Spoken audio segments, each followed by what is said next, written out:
Okay, well, welcome everybody. Welcome everybody online. It is my great pleasure today to introduce Dr. Kirk Lohmueller. Kirk did his PhD at Cornell and then a postdoc at Berkeley, where he was a Miller Fellow. He joined us in our department here in 2013, and he became an associate professor in 2018. He's now risen so far, he's the vice chair for personnel in our department. And he's also a very active member of the bioinformatics IDP and the Department of Human Genetics on campus, in addition to many other fine contributions. So Kirk is a leader in computational population genetics, genomics, where he analyzes data from everything from wolves and sea otters to Arabidopsis and oak trees, even humans once in a while, to think about what he can infer about the past demography of populations, and also the selective pressures that have come to bear on them, and also how those two things interact, and much more. Kirk is also a leader in terrible puns and bad jokes.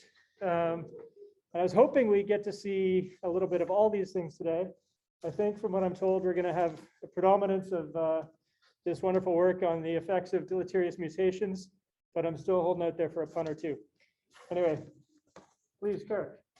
All right, thank you, Jamie, for the introduction, and thank you all for attending either virtually or in person. And I got to say, it's both fun and surreal to be doing an in-person talk, the first one I've done in a year and a half. So let's see how this goes. Hopefully, all the technical stuff will work. Maybe if I can move the junk on my screen, that might be better. There we go. Okay, cool. All right. So it's been appreciated for hundreds of years that individuals whose parents are closely related to each other may have increased risk of genetic diseases, as well as a decrease in reproductive fitness. That effect was noted in this prominent now classic paper by Morton, Crow, and Muller in PNAS in 1956, where what they did was essentially quantify the amount of stillbirths and neonatal deaths in individuals whose parents had different relationships with each other, from first cousins to unrelated. And what you can see here is that individuals whose parents were first cousins had a higher rate or proportion of dying or being stillborn than, say, individuals whose parents were unrelated to each other. And so what this suggests is that there could be many deleterious mutations segregating in populations. And this consanguineous mating, or that is to say mating between close relatives, it's well known that that will increase homozygosity throughout the genome at both deleterious and neutral and beneficial, really everywhere. And recessive deleterious mutations that are segregating are then can become expressed in the homozygous state and impact phenotype and fitness. So while studies such as these, I think, really make a case that there are recessive deleterious mutations, studies like these open the door to more nuanced questions pertaining to recessive deleterious mutations, such as what are the properties of individual mutations? What are their fitness effects? Are they recessive? How many are recessive? Why are there recessive deleterious mutations? And should we be interested in these when thinking about evolution? How do they impact evolution? So given all of this sort of plethora of really interesting questions pertaining to recessive deleterious mutations, a major focus of research in my lab over the last 4 to 5 years has been on recessive deleterious mutations. And in my talk today, I'm going to tell you about 4 different projects pertaining to our work on recessive deleterious mutations. The first 2 pertain to trying to estimate properties and parameters governing deleterious mutations. And the second 2 pertain to the effect of recessive deleterious mutations in populations and whether they're important for evolution in sort of 2 different contexts. So first, I'm going to tell you about some of our work aimed at inferring dominance coefficients for deleterious mutations and addressing why many deleterious mutations are recessive. Okay, so first, just so we're all on the same page, when we talk about dominance of mutations, what that refers to is a deviation from an additive effect on fitness. So imagine we have here 3 different genotypes where at a particular locus, the big A one is the one that's essentially the ancestral state, and little a is a mutant allele. The y-axis here shows fitness, and so you can imagine we have some fitness of the most fit genotype, some fitness of the homozygote for the less fit allele, and then we have the heterozygote in the middle. And these fitnesses can be denoted by the equations over here. S would be the selection coefficient, reflecting the decrease in fitness of the homozygote, and then HS would be what's going on with the heterozygous genotype. And so if we have additive mutations, H would be 0.5, and what that's reflecting is that the heterozygote has a fitness midway between that of the two homozygotes. In other words, each copy of little a decreases your fitness by HS. Dominance basically refers to any deviation from that pattern.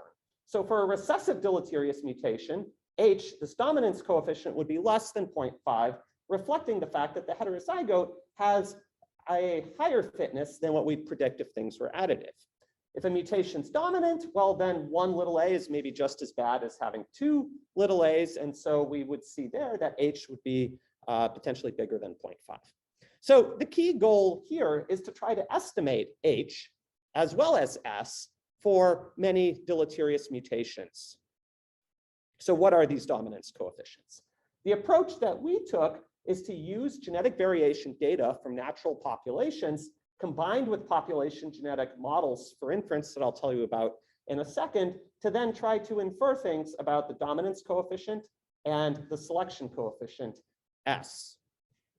And the work I'm telling you about first is from Christian Huber, a former postdoc in my group, as well as Arun Durvasula, a graduate student in the genetics and genomics program.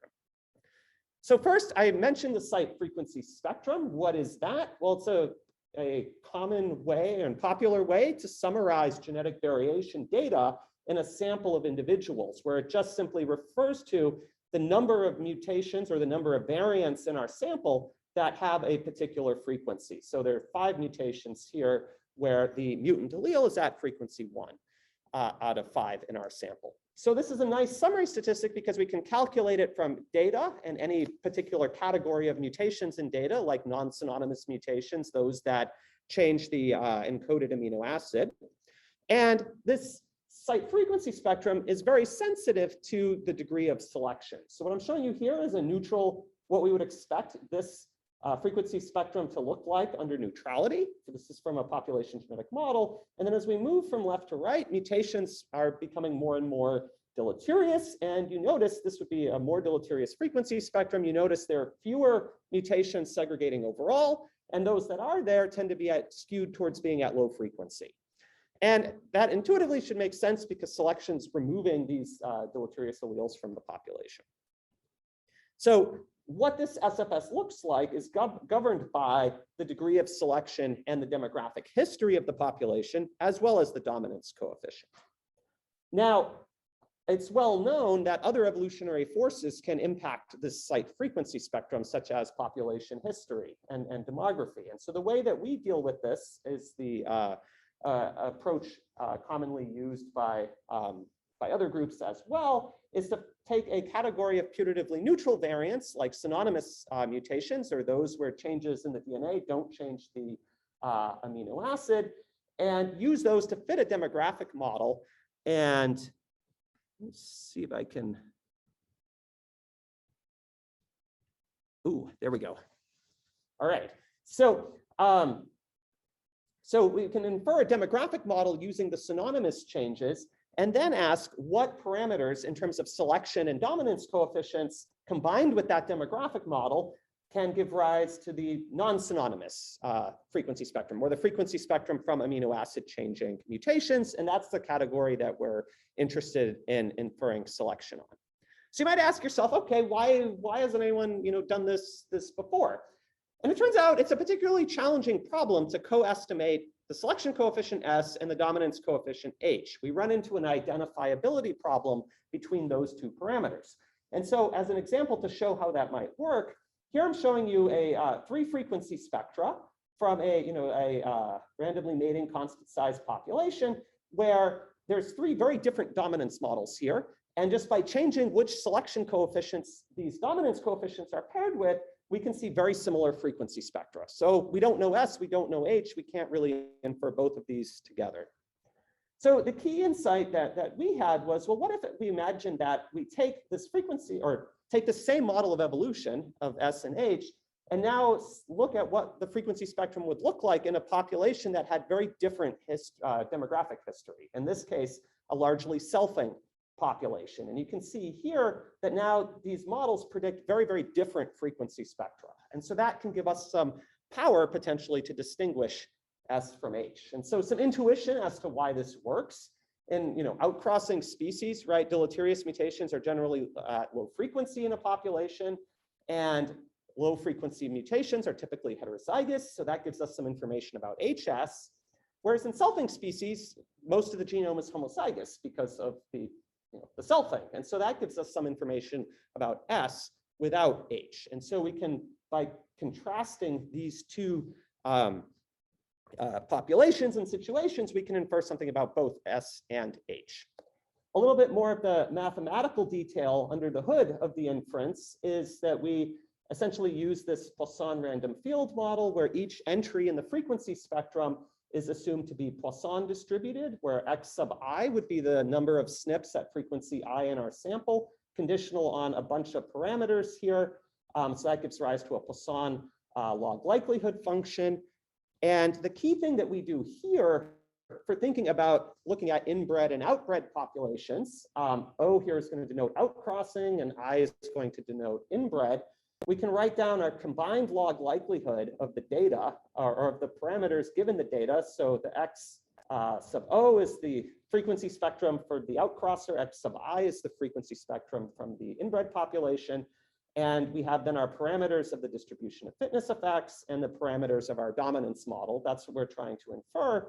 And we condition on, well, the data shown by the x, as well as the mutation rates, and this the inferred demographic histories of the population. So this essentially here, we're assuming that the distribution of fitness effects and the dominance model are the same between the inbred and outcrossing population, but we allow the demographic histories to differ between the populations because they most certainly do. So we applied this system to, or this framework to look at data in Arabidopsis, which I think lends itself naturally to this question where we have a largely selfing species, the model organism Thaliana, and the outcrossing Lorata as a outgroup population or outcrossing population. And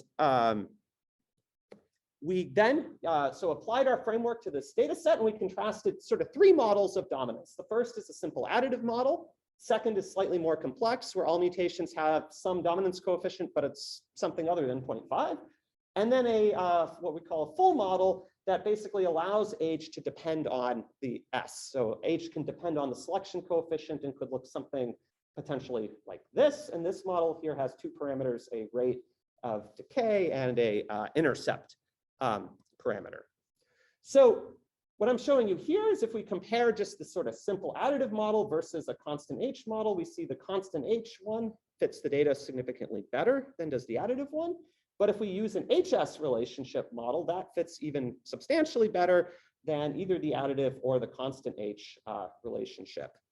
So what do these parameters actually look like? Well, this curve here represents the HS relationship that we infer from the data. So what you can see is the more strongly deleterious mutations are those that are more likely to be recessive, and the more nearly neutral ones may be closer to being additive.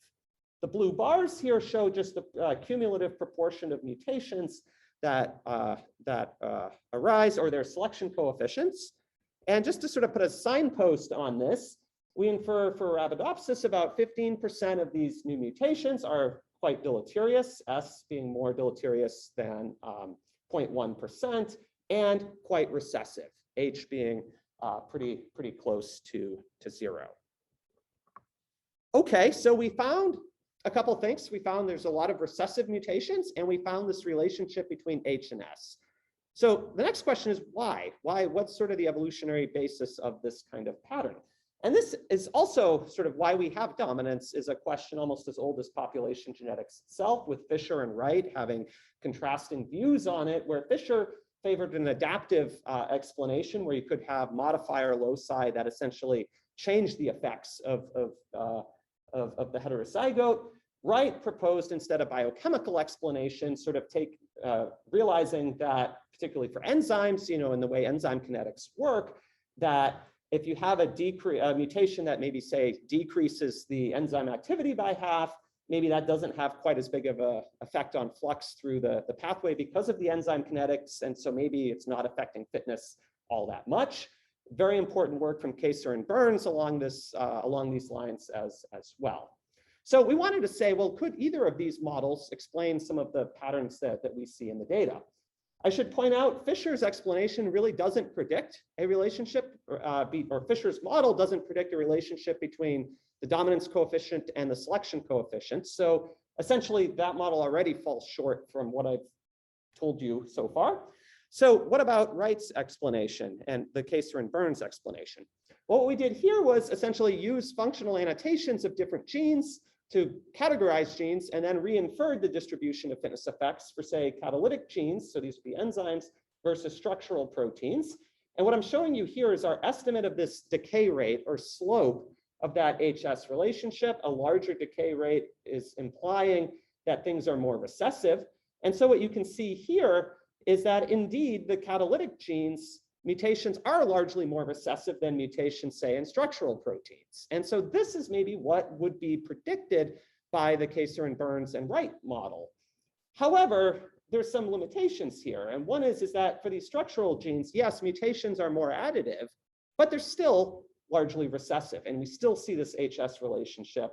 And the sort of Kaser and Burns model doesn't really fully explain that pattern. We also noted that perhaps levels of gene expression could affect this relationship, or the degree of connectivity of the particular protein in a metabolic network. And so we combed the literature to see if there could be some other models that might be able to explain this. And we found this one by Hurst and Randerson, and we expanded this model in a couple ways. And so I'm showing you here simply how this model, or what this model is, and how it works is f of x is referring to essentially fitness. X is some amount of gene expression. And basically there's an intercept and scale parameter that together determine an optimal level of gene expression. And then there's a cost to making, to gene expression. And this model has some interesting properties where if we assume basically that different genes have different optimal expression levels, so this could be a gene here expressed at its optimal level, and mutations would then disrupt the expression by half, so move you halfway over on the x-axis. And so in this case, a gene with low optimal expression level, maybe expression decreases by half, given where you are in the curve, you don't really change fitness much, and that would correspond to a recessive mutation. Because if you are homozygous for this mutation, you might have very low or no expression and very, very low fitness. Conversely, if we have a gene that has maybe higher optimal expression, and the fitness function may look something like this, and now if we have a mutation that occurs reducing expression by half, it may have a bigger change in fitness, and mutations may tend to be a bit more additive. Probably not strictly additive, but more additive. So this is maybe actually plotting out the formula, how it can look. And so basically we said different genes may have different optimal expression levels, as well as different fitness effects when disrupted in the homozygous state. And so we can then basically solve for the optimal expression here. And then importantly, S and H basically fall out of the model, given if you set it up this way. And so what we did was basically just simulate from this model and look at what sort of selection coefficients and dominance coefficients come out the other end, and what are their properties. So a couple interesting things here. First, we see that this model, just by itself, sort of right out of the box, does give this HS relationship, where the more deleterious mutations tend to be more recessive. And the second thing is that the optimal expression level, determined by that scale and intercept parameter, the optimal expression level really modulates this HS relationship, and genes with higher optimal expression levels tend to be more additive than those with lower levels. And so this, I think, qualitatively mimics some of the patterns we see in data where, well, first there is this HS relationship, and the structural genes that have higher expression levels are the ones that are more additive, say, than the catalytic genes. So we think this model, just by genes having different optimal expression levels and being expressed close to that, can give rise to these kinds of HS and dominance relationships. Okay, so I've talked a lot about Arabidopsis. An obvious question is, what about other species? A lot of work, including work from my group on the distribution of fitness effects, assumes mutations are additive. And so a natural question is, well, does this HS relationship, does it fit in other species, fit the data? And for example, like the data from humans for amino acid changing mutations. So this is some ongoing work from Isabel Alves, a postdoc in my lab. And what she's doing is essentially looking at different models of the HS relationship in human data to see whether they could fit. So what I'm showing you here is essentially, if we do sort of what we would have done in the past and have done, is assume everything's additive. Let's fit a model, a distribution of fitness effects to the 1,000 genomes data from the Yoruba population. And this is sort of what the distribution of fitness effects looks like for amino acid changing mutations. And we get this log likelihood here that by itself doesn't really tell us anything. But if we now take the HS relationship that we inferred from Arabidopsis, which is this here, right? This is what we inferred. And we say, okay, let's now try to re-infer the distribution of fitness effects, but instead of assuming everything's additive, like the orange line, let's assume this red line, basically. And what we find is, in fact, that such a model fits the data significantly worse than does the regular additive model. And if you look at the distribution of fitness effects shown by the red bars here, you see there's no mutations falling in that bin. I don't know, maybe biologically could happen, but I don't think it makes much sense, and is largely, I think, reflecting that we're fitting a model to the data that's not really appropriate and doesn't fit well. So we said, okay, well, what if, are there other models maybe of HS relationships that maybe are more compatible with the data? And so we tried this. This one here is just one example that I'm showing you here. If you look at the log likelihood for that, it's nearly as good a fit as the additive model. And indeed, the more neutral and weakly deleterious mutations are largely more additive, but the more strongly deleterious ones can still be more recessive. And this is what the distribution of fitness effects may look like. So from this, we can't say that the blue model is a better fit, say, than the orange one, right? The data can't distinguish between those, but we can at least say we can't exclude the possibility of there being more recessive mutations. And so to really try to distinguish among these models for human data, we will need new methods. And so just to highlight a couple methods that we're working on in my group, Jaslyn Mooney pioneered an approach of basically taking large samples of genomes. We use dogs for this, and basically look for genes that do not carry runs of homozygosity, and those genes may be targets of or may carry recessive deleterious mutations in the founders, and we found some interesting candidates there. Gustavo Barroso, another postdoc in my lab, is just in the process of developing an approach that tries to estimate S and H using very large numbers of hundreds of thousands of family parent offspring trios. And so this is a new approach that we think in the coming years will have much wider application. So we're excited about that. Jesse Garcia is developing an approach to infer H using different patterns in the data beyond the frequency spectrum. So linkage disequilibrium patterns. And what I'm just showing you here is basically we have two different models with different dominance coefficients. And you can just see the curves of LD decay look different. And so that suggests that LD carries some information that in methods he's developing, we can try to tease that apart. So in conclusion, we've presented some of the first estimates of dominance coefficients for deleterious mutations. We think dominance is an inevitable consequence of genes being expressed at different optimal expression levels. We see most deleterious mutations are partially recessive. We find this HS relationship, and we think the trend holds qualitatively in other species, although the parameters may specifically differ, and I think that's not entirely clear, why that's necessarily the case. So everything I just told you relies very heavily on population genetic models and inferences from models. And that may make you a little uneasy because these models make many assumptions, right? We're assuming there's no epistasis, we're assuming no gene environment interactions, we're assuming our demographic models are pretty good, et cetera, et cetera, et cetera.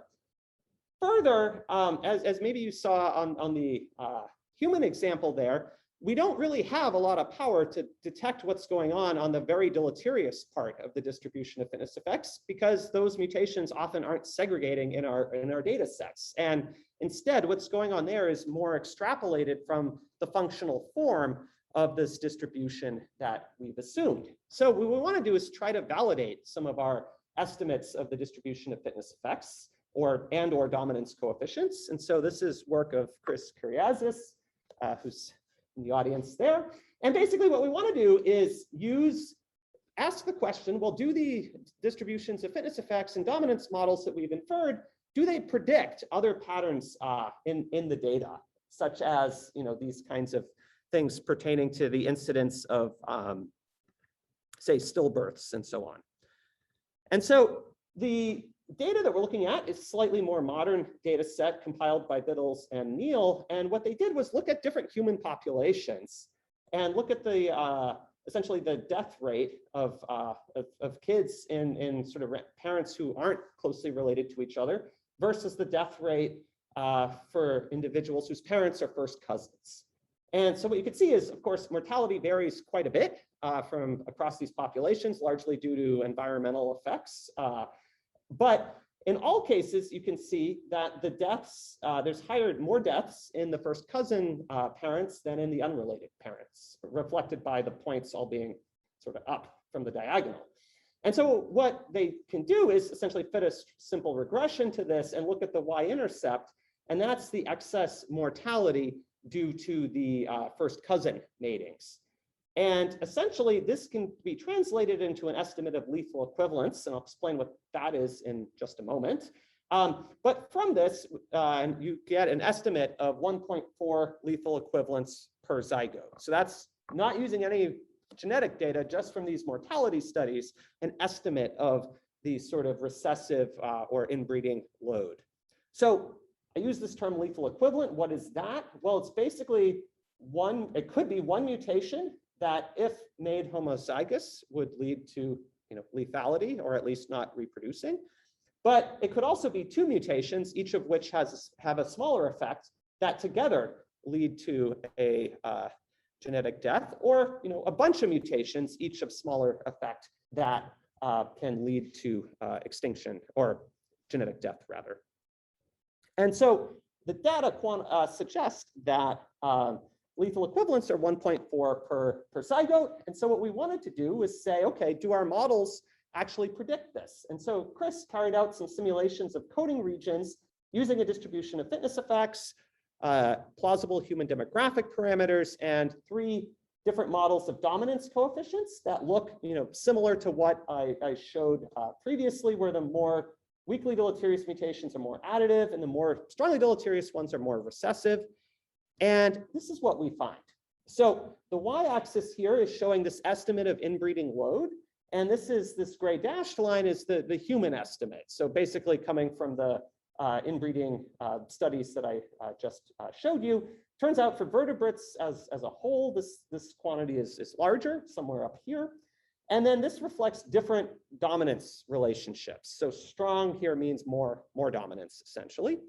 And what we find from the model are these points here in terms of the predicted inbreeding load.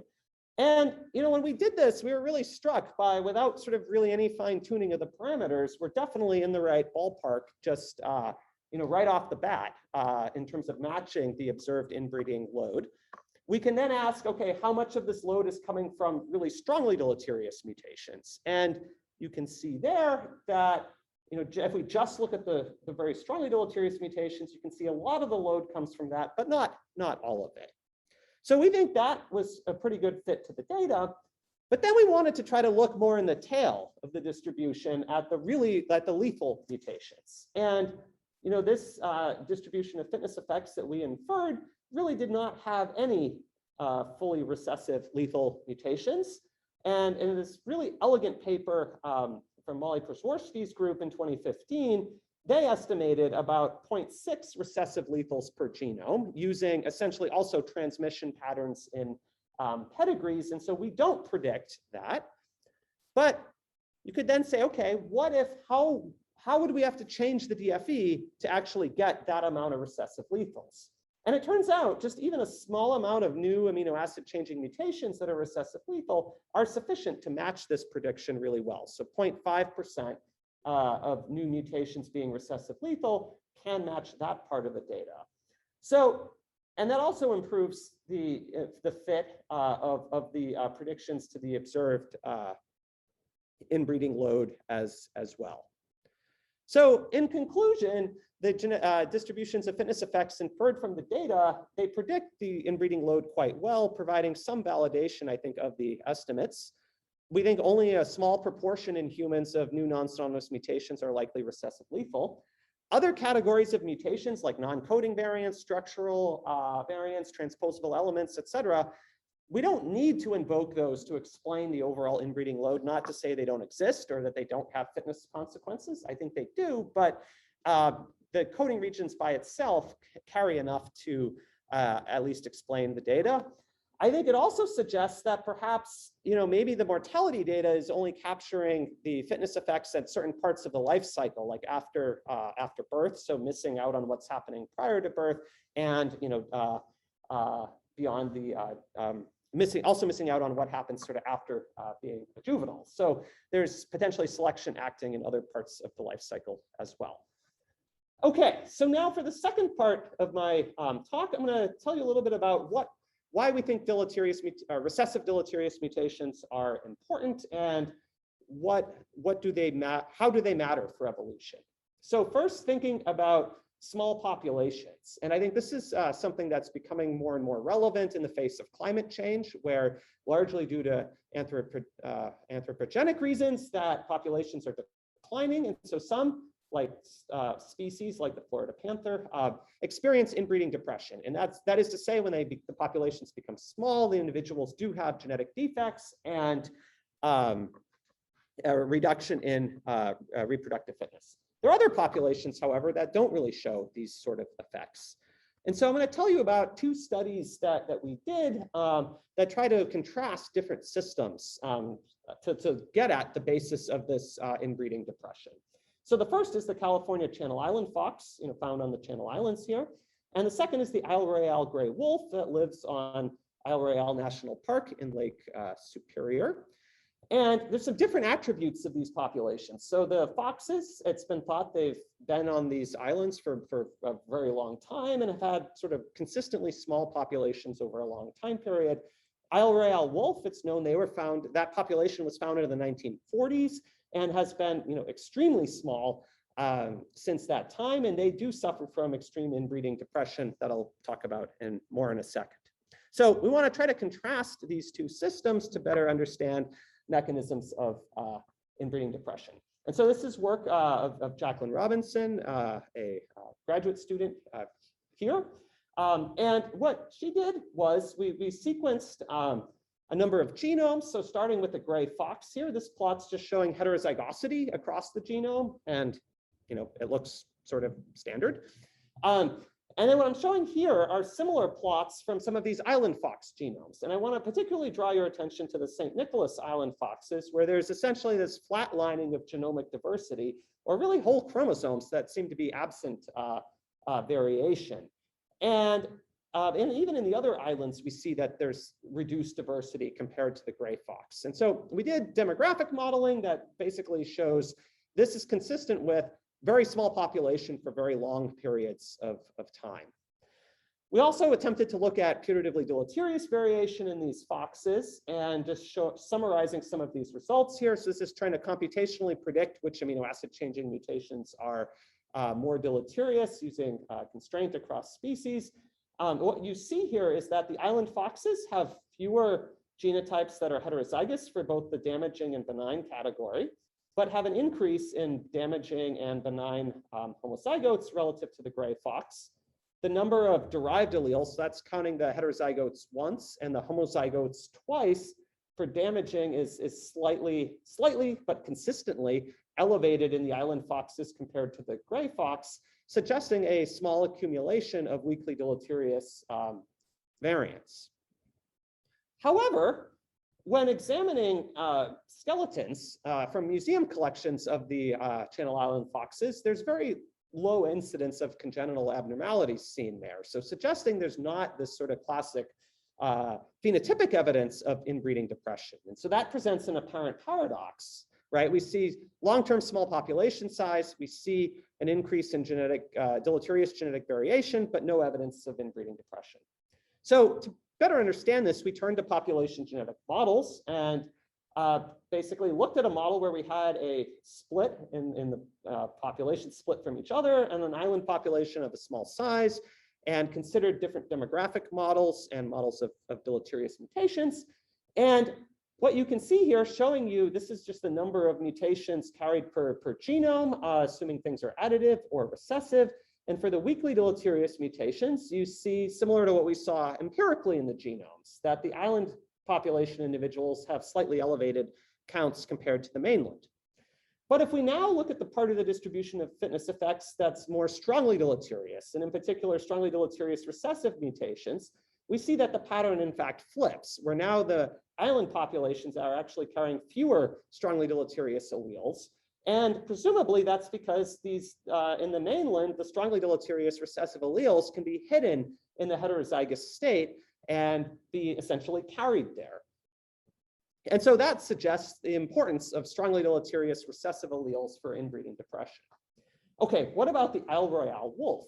Well, it turns out this wolf population has been very widely studied by ecologists, and there's documented evidence of congenital defects. You can see there's some vertebral defects here, as well as a leg defect. And more importantly, the population is largely extinct. Maybe it is extinct now. So we see strong phenotypic evidence. What do the genomes look like? So here's a genome of a Minnesota wolf. Again, lots of heterozygosity. The Isle Royale wolf genome looks very different than both the Minnesota and the island foxes, where here we see there's regions of very low or no heterozygosity interspersed with regions of high heterozygosity mimicking the ancestral population. And so this, of course, is consistent with lots of inbreeding, recent inbreeding from individuals from a historically large population. The pedigree, of course, also suggests the evidence of inbreeding, and indeed the runs of homozygosity inferred for the different individuals also suggest lots of recent inbreeding.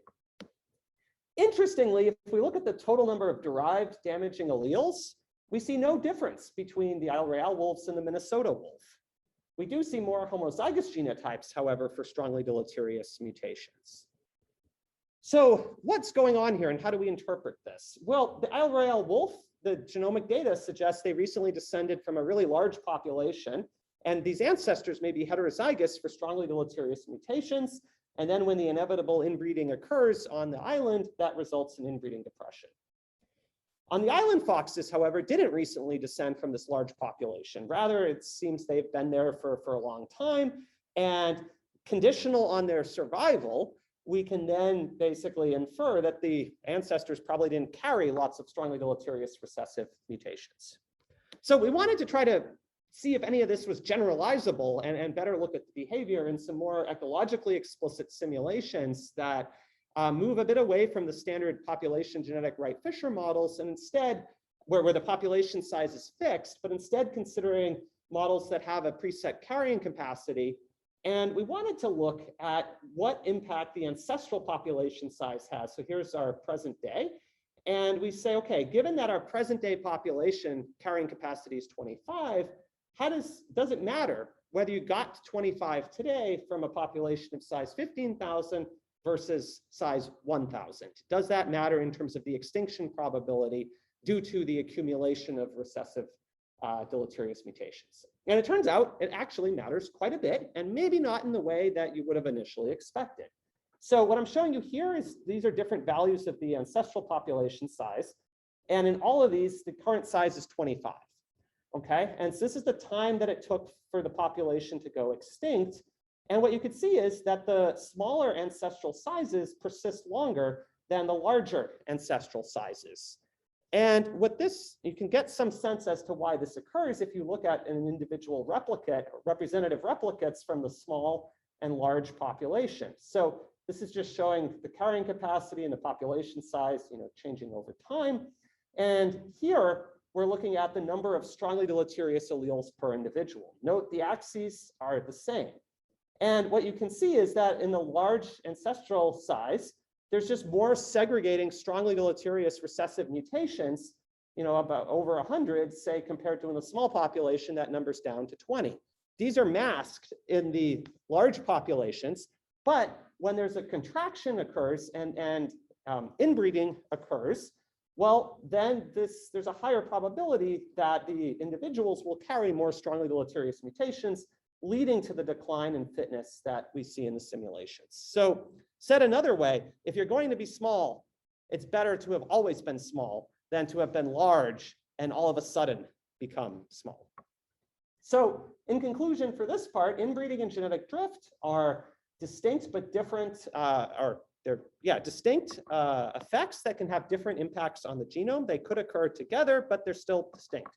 Inbreeding depression is likely caused by strongly deleterious recessive alleles, of large effect. Small population size can lead to an accumulation of weakly deleterious mutations, but that may not matter in the short-term effect. We think those more strongly deleterious recessive mutations of large effect that matter on the shorter time scales. And if you're going to have inbreeding, well, it's better that the individuals came from a small population rather than a large population that recently became small. So lastly, quickly tell you about some of our work on looking at how deleterious mutations interact with introgression and admixed populations. So introgression just refers to matings of individuals from different populations or different species, and work over the last maybe 15 or so years has suggested that introgression is really common in nature. And so these are a number of papers from folks at UCLA documenting introgression in species of oak trees, humans with archaic hominids like Neanderthals and Denisovans, as well as different dog and wolf populations. So lots of introgression occurring in nature. And what we wanted to do is say, okay, how do deleterious mutations influence these patterns of introgression that we might see in genomes? And so this is a work of Bernard Kim and Jun Zhang, a postdoc in my lab. And what we wanted to do first was establish some baseline expectations for what we might expect to see in terms of how deleterious mutations impact patterns of admixture. And so Bernard conducted a detailed simulation study considering some different demographic models of population history, showing a few of them here, where what we have is this is the present day, this is back in the past. We have populations that split from each other and then some migration, a pulse of migration from one population into the other. And these boxes here are proportional to the sizes of the population. So we considered, sort of symmetric sizes, small into large, large into small with an expansion. Importantly, in this simulation, we have no beneficial mutations, so only deleterious mutations. Okay, so what I'm going to show you here is the frequency of introgressed ancestry. So that's the ancestry from the other population in the one that we're looking at. So the frequency of this ancestry in this population. And first, we're going to assume that deleterious mutations are all additive. And what you can see in this case is that the black dashed line here denotes 5%, which is what the amount of introgression that occurred. So that's sort of what our neutral baseline. And what you can see in that case is that for this sort of symmetric model, in fact, that's about what we see. If we have introgression from a small population into the large one, we see that in this case, the introgressed ancestry is pushed out by selection. And in this case, where we have large into small, we can see that the introgressed ancestry actually increases in frequency, especially so in the case of low recombination. I should point out the different colored things here denote the different recombination rates. So in this case, with low recombination, you can see this big increase in introgressed ancestry, even in the absence of deleterious mutations. And the way to understand this is the haplotypes from the large population are carrying fewer deleterious mutations overall, so they're essentially have higher fitness and then can get pulled up in frequency, and they stay together if there's low recombination. Okay, what about recessive deleterious mutations? Well, now the pattern is a bit different. In this case, we see that particularly with low recombination rates, the amounts of introgressed ancestry are expected to increase pretty substantially, regardless of the demographic model. And so to understand why that could be occurring, we can think about this cartoon here, where we imagine we have two populations that have been separate, and they each have their own set of recessive deleterious mutations.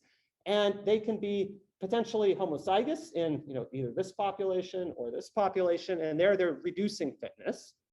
But if now you imagine maybe some individuals from the yellow population move into the red one, now all of a sudden that yellow ancestry is carrying different deleterious mutations. And so we're not having any of the deleterious mutations being homozygous in the admixed population. And so the yellow ancestry, or the ancestry from the yellow population, now is essentially beneficial just because it's complementing the recessive deleterious mutations from the red population. And so that's sort of the mechanism behind this. So we wanted to see, well, can this explain, there's been a number of candidate genes found in the human genome that were thought to be targets of adaptive introgression, where had introgression from Neanderthals into humans, and then that was somehow beneficial and led to this increase in ancestry. And so we were curious, well, could some of those signals be due to this effect of recessive deleterious mutations? So we carried out some more human-specific modeling and simulations and looked at the false positive rate.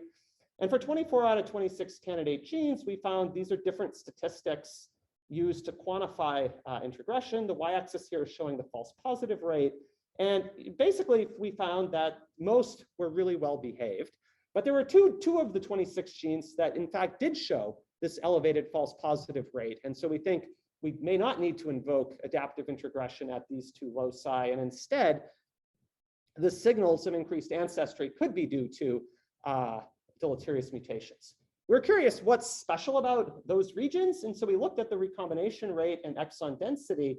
And we saw that both of these genes actually are outliers in terms of being in regions of the genome with low recombination rate and high exon density. And that suggests maybe that's a potential problem and confounder for these signals. And lastly, what we wanted to do was say, well, can we flip this around and make lemonade from this and actually try to use this signal of archaic ancestry to try to infer something about dominance? And the key insight looks something like this, where this is just our neutral amount of introgressed ancestry across the genome. If mutations are largely additive, then in terms of say Neanderthal introgression into humans, well then selection is going to push the introgressed ancestry down below the neutral expectation. But if mutations are largely recessive, then due to this effect I described of the complementarity, essentially, of the different recessive deleterious mutations, that would lead to an increase in archaic ancestry. And so what we're doing is essentially developing a machine learning pipeline to try to classify regions of the genome as having additive or recessive deleterious mutations. And early returns on this are suggesting that in 1 megabase windows with human realistic parameters, that in fact we do have pretty good ability to classify regions of the genome as having recessive or additive deleterious mutations. So we have a pretty high true positive rate with a low false positive, and the precision recall curves look pretty good as well. So in conclusion, in certain demographic models, selection on load can mimic patterns of adaptive introgression. It's not to say there's not adaptive introgression in different populations, but we need null models that can essentially account for these recessive deleterious mutations. And it's, I think, especially important for species maybe with more compact genomes or lower recombination rate, where the signals might persist more. And introgression patterns may provide a new way of inferring dominance. So putting it all together, I think recessive deleterious mutations matter for evolution in terms of extinction risk, in terms of being a potential confounder for studies of adaptive introgression, in terms of complex traits. I didn't have time to talk about that today, but sometimes the dynamics are subtle and require careful study. And I think combining data from natural populations with detailed modeling can really help us disentangle and better understand that. So I'd like to thank my lab, present and past members who did a lot of this work. It's been a real blessing to have worked with such wonderful scientists on all of this, and it's been really fun to talk about all of their work, as well as I'd also like to thank key collaborators at UCLA and elsewhere.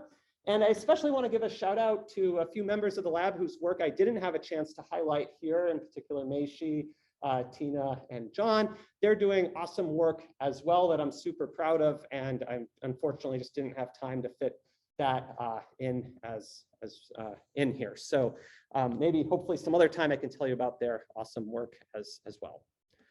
All right, so that's all I have.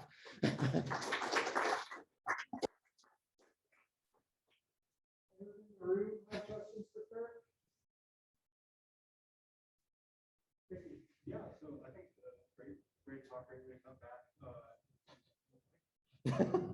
I was curious about this very evocative model you have for the relationship of dominance and gene expression. And I was wondering if there are any plans to, or if you made any attempts to actually like look at say expression data and this, and quantify this and correlate it. Really, that would be very. It makes a lot of sense to me, like the geometric thing makes a lot of sense.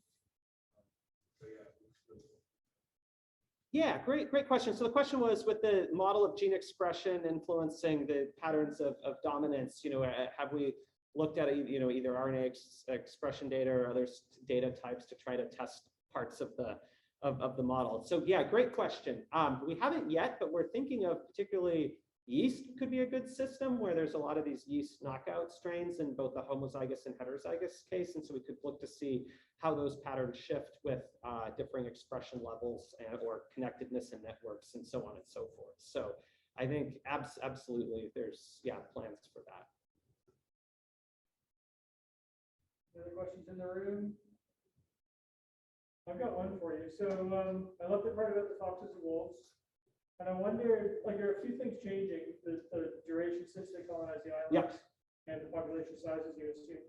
Yep. But do you think, like, if you got in your time machine and went back to the Channel Islands just after that colonization, would they look like that kind of inbred, choppy distribution? Like, is this sort of an interim state on the way to you either go extinct or you make it and settle into a new profile, or is it a different dynamic going on? Yeah, great question. So I think in terms of seeing more the sawtooth pattern of heterozygosity, I think we might see more of that if we went back in time. I also think the other key was that the wolves just got unlucky, and that those few individuals that made it over happened to carry some in the heterozygous state strongly deleterious recessive mutations, and just per chance that may not have. I don't think that happened with the foxes. So those individuals just were luckier, and so I think the role of chance in the two systems is also quite important as well, because I think the Minnesota wolf population and the gray fox had similar-ish levels of variation sort of in those ancestral populations. So yeah, so I think I think in some ways, yes, I think they'd be similar, but I think that the strongly deleterious recessive mutation profile would probably be different. And what's the story for why San Nicolas looks so different from the others? Yeah, I think just smaller population, like even smaller populations, and so they're less diversity there. I don't know. There probably are. I saw chat things lighting up, so I don't know if that's true. Do you have that? Okay. You have the chair. All right. So Nandita asks, are there ways to detect shifts in dominance coefficients over time? Oh, that's a tough one. I mean, I guess the answer would be probably, but it would be hard. I think so. Maybe one way could be with like the method Gustavo's developing to use the trio data. That's getting at selection and dominance on one generation. So that would give you the very recent picture of what's happening. And that could then be contrasted with sort of the patterns of variation stuff that would give you an estimate from much deeper time scales. So that could be one way to do it.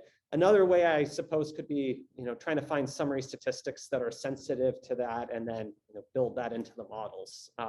But whether you'd be able to actually see it versus, just getting a estimate of H that's somewhere in the middle, I'm not sure. Let's see, other questions in the chat?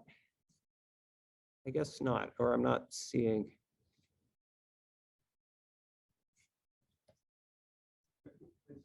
Yeah. In the context of your model of expression, would a shift sort of look like the optimal expression level, like moving? Right? Could that be related to dominance? Good question. So if we had, if the optimal expression level shifted, could that result in a change in dominance? Yeah, it could. Because that also seems a little bit like a change in selection. Yep. These are very interrelated. Yep. Concepts. I guess they are like sort of compound variables. So. Yep. Great. Yeah, that's a great point. Great. Well, with a moment of silence, we'll conclude. Thank you very much, Kirk, for a great talk. All right, thank you all. And